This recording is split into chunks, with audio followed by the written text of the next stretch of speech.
Continuamos con el tema 3, estados financieros, balance general. Bien, para hablar de balance general, vamos a referirnos ya a los estados financieros. Pero ¿qué son los estados financieros? Bueno, los estados financieros son cuadros que nos van a mostrar de una manera ordenada, de una manera esquematizada. De acuerdo a la elaboración de los estados financieros, no son algo que lo haga de acuerdo a mi propia óptica, no, sino que esto ya está normado internacionalmente. La elaboración de los estados financieros obedecen tanto a los principios como a las normas internacionales de contabilidad y las normas internacionales de información financiera. Los estados financieros tienen como misión exponernos, revelarnos la información de la empresa referida pues a su ámbito económico financiero. La información de los estados financieros es vital para la toma de decisiones que los socios, los directores, los gerentes quieran tomar respecto a las políticas empresariales. Y por lo tanto, todos estos balances, todos estos estados, tienen que tener algunas características, como por ejemplo, que la información que se presente tiene que ser útil para la toma de decisiones. Ninguna información que esté en los estados financieros es información que nos sirva, ¿no? Toda la información que tiene que estar ahí, por supuesto elaborada de acuerdo a las normas, de acuerdo a los procedimientos establecidos internacionalmente, sirven pues para la toma de decisiones de la empresa. Segundo, debe contener el íntegro de todas las transacciones realizadas. Toda la información necesaria debe estar ahí reunida. Por supuesto, toda la información que está en los estados financieros tiene que estar contabilizadas en los libros contables. Y para que estén contabilizadas en los registros contables, tiene que tener un sustento documentario. Yo no puedo hacer una factura, una venta sin factura e incluirla en el registro de ventas para a su vez contabilizarse y mostrarme, por ejemplo, en el balance, una ganancia. ¿Por qué no puedo hacerlo? Si lo vendí, sí, pero no hiciste un comprobante de pago. Por lo tanto, esto no funciona así. Todo tiene que ser debidamente sustentado, contabilizado y después expuesto de acuerdo a los estados financieros. Otra característica, la información de los estados financieros tiene que ser emitida imparcialmente. No puede el contador elaborar un estado financiero dejándose influenciar por los intereses creados. Desafortunadamente, todo grupo humano tiene opiniones encontradas en ciertos puntos. Cada uno, como quien dice, tira agua para su propio molino. En un grupo inclusive familiar existen disputas, existen intercambios de palabras. Y una empresa no es ajena a la conducta humana también. Cuando se trata de dinero, peor aún. Y el contador está en medio, ¿no? Algunos socios le dicen, quiero que hagas esto, otros dicen, quiero que hagas lo otro. Y el contador no se puede prestar a ese tipo de manejos, a ese tipo de, digamos, controversias. El contador tiene que ser imparcial, y ser imparcial no es precisamente ser justo. Justo es darle más a quien lo merece y menos a quien no lo merece. El contador no es eso. El contador es ponerse en medio y darle en partes iguales a los dos. Es decir, el contador tiene que comportarse de una manera uniforme, equitativa e imparcial con todos. Y eso equivale a decir la verdad tal cual sea. Y los estados financieros recogen esa conducta mostrando la información económica y financiera tal cual es, o al menos eso se busca, para que las decisiones que se tomen sean las más acertadas. Si uno maquilla o uno cambia algún dato por tratar de favorecer o no a alguien, entonces está distorsionando la realidad y las medidas que se tomen para mejorar, cambiar o decidir políticas no van a ser lo suficientemente acertadas y eso va en detrimento de la misma empresa. Otra característica que vamos a ver es la comparabilidad. Según las normas internacionales previstas para la presentación de estados financieros, nos dice que la información tiene que ser comparable. No solamente comparable con los otros estados financieros de la misma empresa, de años anteriores, o de años que los estados financieros que se darán en un futuro, ¿no? Es muy importante compararlos. ¿Para qué? Bueno, el comparar, por ejemplo, cuánto terminamos de caja en el año 1, cuánto tuvimos en el año 2, en el año 3, nos permite establecer una tendencia. Y establecer una tendencia es positivo si queremos hacer una buena gestión empresarial. Y no solamente compararla con otros balances o otros estados financieros de nuestra misma empresa, sino con los de otras empresas similares, parecidas, empresas del rubro.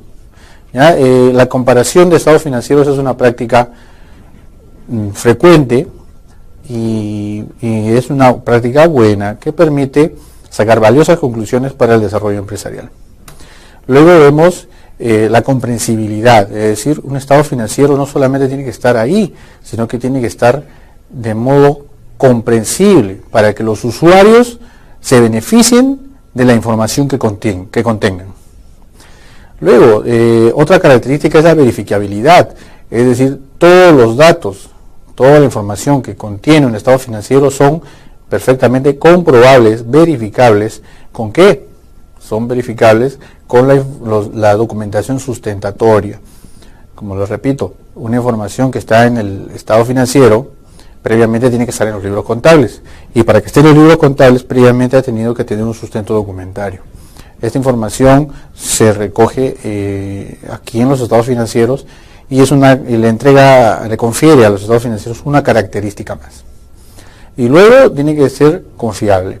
Todos los datos de los estados financieros tienen que ser confiables. Y eso se logra siendo profesionales en la elaboración de los estados financieros, en la contabilización de todas las transacciones económicas y en la adecuada exposición y presentación de esa información. ¿Qué objetivos persiguen los estados financieros? Primero, el de proporcionar a los accionistas o cualquier otra persona o empresas que tengan interés en conocer acerca de su situación económica, para poder compararlas y tomar una decisión. Luego le permite a la administración evaluar la capacidad de pagos y el uso de los recursos. Luego, el estado financiero nos da información respecto a las transacciones comerciales de la empresa para determinar sus resultados. Y luego, a través del análisis de un estado financiero, nos va a permitir decidir si es conveniente invertir, vender o permanecer invirtiendo en esa empresa. Bien, y todas esas informaciones, todos esos datos van a ser presentados para que los usuarios se informen y actúen de acuerdo a ellos. ¿Y quiénes son los usuarios? Entonces, los usuarios de la información financiera son, entre otros, los accionistas, que hacen uso de los estados financieros porque a través de ellos van a conocer realmente cuál fue el resultado de sus inversiones. Asimismo, cuánto les va a tocar repartirse como dividendos entre ellos. Segundo, para los proveedores. Muchas veces el solicitar créditos, los proveedores nos solicitan una copia de nuestros estados financieros. Eso lo hacen con el fin de ver si somos buenos o malos clientes con otros empresarios, a ver si nos dan o no nos dan un crédito, para aprobarnos un crédito, por ejemplo. Los acreedores del mismo modo. Y el Estado, porque el Estado interviene directamente en la fiscalización de los resultados de la empresa, es decir, el impuesto a la renta, ¿no? El impuesto a la renta deriva de las ganancias de la empresa, y las ganancias de la empresa, así como las pérdidas, son resultados, y los resultados son mostrados a través de los estados financieros. Bien, ahora vamos a hablar específicamente del balance general. El balance general es un estado financiero estructurado en base a dos campos bien definidos: el campo de los activos y el campo de los pasivos. Entre los pasivos tenemos al pasivo y tenemos al patrimonio. Hablando un poquito del balance, nosotros encontramos que el tipo de información que nos revela el balance es información del tipo financiero. ¿Y qué diferencia hay con la información económica? Muchos piensan que es lo mismo, lamentablemente no es lo mismo. Hablar de situación financiera equivale a hablar de la capacidad que tiene la empresa para con los pagos o para con los cobros de la misma, el uso efectivo de los recursos. La información del balance nos va a permitir responder a unas preguntas tales como: ¿cuánto nos están debiendo? ¿Cuánto estamos debiendo? ¿Cuánto tenemos en almacén? ¿Cuánto tenemos en cuenta corriente? ¿Cuánto tenemos de activo? ¿Cuánto le debemos al Estado? Es decir, una serie de información que nos va a permitir discernir, ¿ya?, acerca de cómo va la empresa respecto a otras. Y no solamente otras empresas, sino también el Estado, por ejemplo, ¿no? Así también como otras empresas, también con los accionistas. Recuerden, el balance general se llama balance porque muestra dos lados y ambos lados están perfectamente balanceados, son iguales. Un lado es el activo y otro lado el pasivo y el patrimonio. Todo lo que está en el activo proviene del pasivo o proviene del patrimonio, ¿ya? Por eso se le llama balance. Bien, la estructura de un balance está dado o está configurado ya desde hace mucho tiempo según la resolución de CONACEP, y la resolución de CONACEP 103 del 99 nos da pues un manual para la elaboración de estados financieros sin perjuicio de lo que años después ha determinado la SUNAT. La SUNAT también ha tributariamente hablando normado la presentación de los estados financieros. Bien, pero esa normativa solo rige para fines tributarios. Para fines financieros y empresariales tenemos la resolución de CONACEP, permanece inalterable, se sigue respetando, y en ellos nos dicen que existen algunos estados financieros que hay que presentarles, entre ellos las notas a los estados financieros y los estados financieros en sí. ¿Qué son las notas a los estados financieros? Son explicaciones más detalladas de las partidas mostradas en los estados financieros. Es decir, si yo tengo en mi balance, en mi cuenta 20, mercaderías por 1.000.000, esa información por sí sola basta para algunas decisiones, pero si uno quiere hacer un análisis más pormenorizado, por ejemplo, de ese 1.000.000 es solamente de un producto, no, nosotros vendemos como 50 productos, muy bien, entonces, ¿cómo es que se compone ese 1.000.000? Muy bien, en la nota de los estados financieros se hace un análisis de esa cuenta y vamos a ver cómo es que está compuesta. Cuánto de ese 1.000.000 le corresponde a tal artículo, por ejemplo, todo debidamente sustentado, por supuesto, ¿no? Bien, eso es en todo caso lo que podríamos hablar de los estados financieros como cuerpo y como anexos que son las notas a los estados financieros. Pero hablando del balance, el balance también tiene sus partes. Antes de mostrarles el formato donde se muestran las partes, quisiera tener claro algunos conceptos, mostrados por supuesto en el balance general. Primero, en el balance general se habla de activo corriente. ¿Y qué es el activo corriente? El activo corriente es ese tipo de activo que se va a convertir en dinero en un plazo menor a 1 año, cuya convertibilidad es al corto plazo. Asimismo, como existe activo corriente, como por ejemplo facturas por cobrar, letras por cobrar, mercaderías, constituyen activos corrientes. ¿Por qué? Porque nadie da un crédito para esperar cobrarlo en 2 años.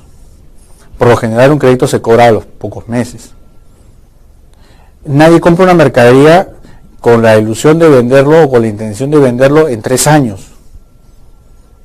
Un comerciante, digamos, un comerciante que tenga las cosas claras, va a adquirir una mercadería y va a tratar de venderlo, de ser posible, el mismo día, lo más pronto posible. Y eso es menos de 1 año.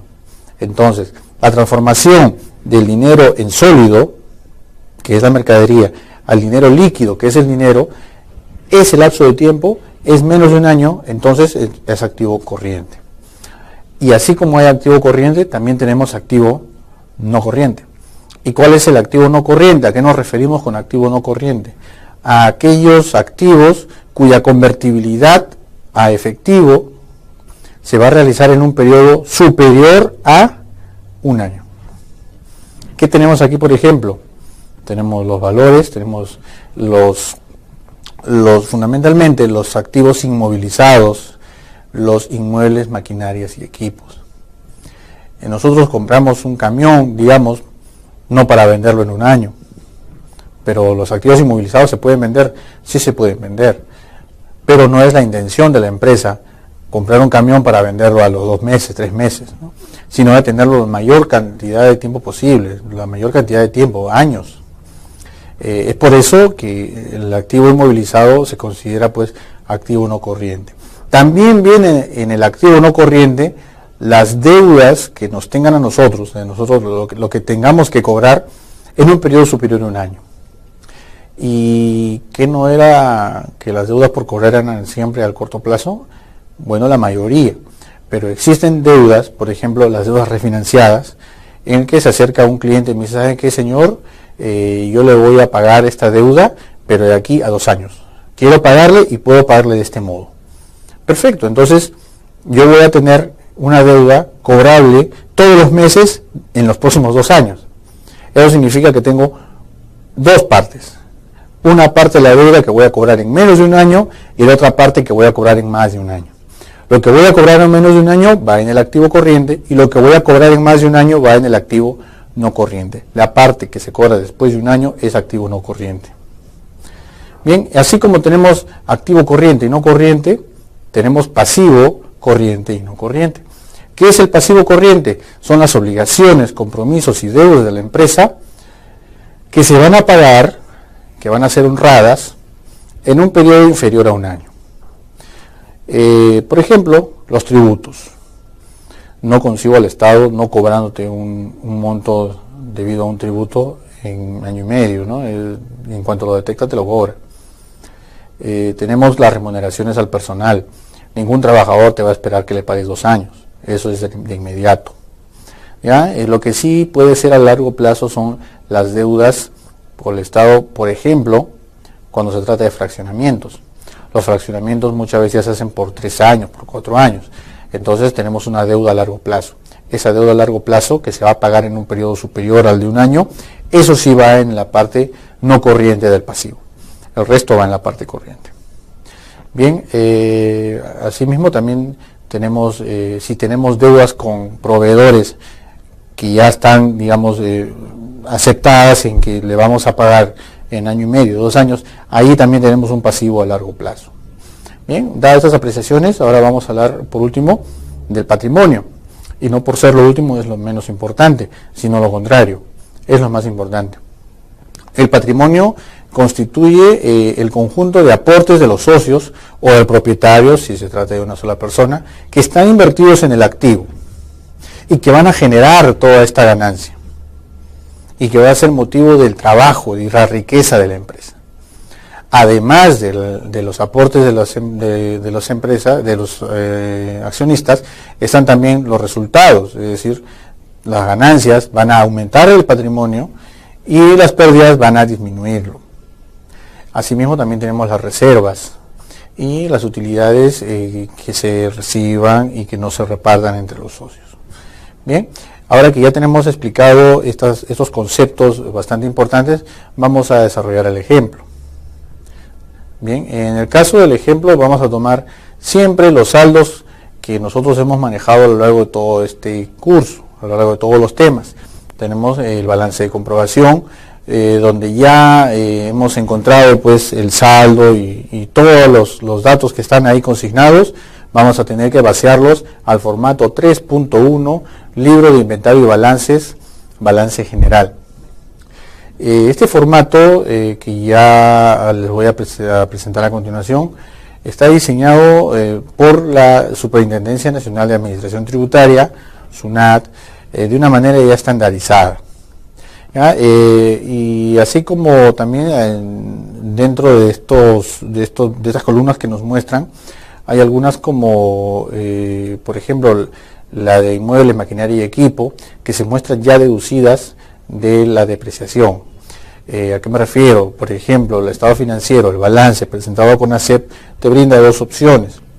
Puedes mostrar el valor de los activos y la depreciación por separado, o puedes mostrarlo neto, es decir, yo tengo 20.000 de activos fijos, pero la pérdida por depreciación es de 5.000.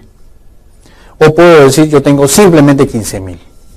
Ya se muestra por neto. En el caso del balance diseñado por la Administración Tributaria, la idea es presentarlo de manera neta.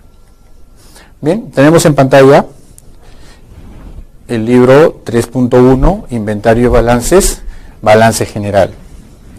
Ahí tenemos el encabezado, ya lo estoy mostrando lleno. Y lo estoy mostrando lleno porque el formato en sí es mucho más extenso y me va a dificultar en su presentación. Así que estoy cogiendo las columnas, las filas que son necesarias para el llenado de nuestro balance y las estoy exponiendo. Apreciamos, por ejemplo, ahí el encabezado. Luego en la parte izquierda tenemos el activo, en la parte de la derecha el pasivo y el patrimonio. Bien, en la parte del activo vemos pues que dice activo corriente. Ahora ustedes ya saben que es activo corriente. Nos muestra el saldo, el sueldo de las cuentas por cobrar comerciales, de las existencias. Bien, y tenemos un total del activo. Para el activo no corriente, que es lo que son inmuebles, maquinaria y equipo, si acá se muestra pues neto, acá está entre paréntesis escrito inclusive, neto de depreciación acumulada. Listo.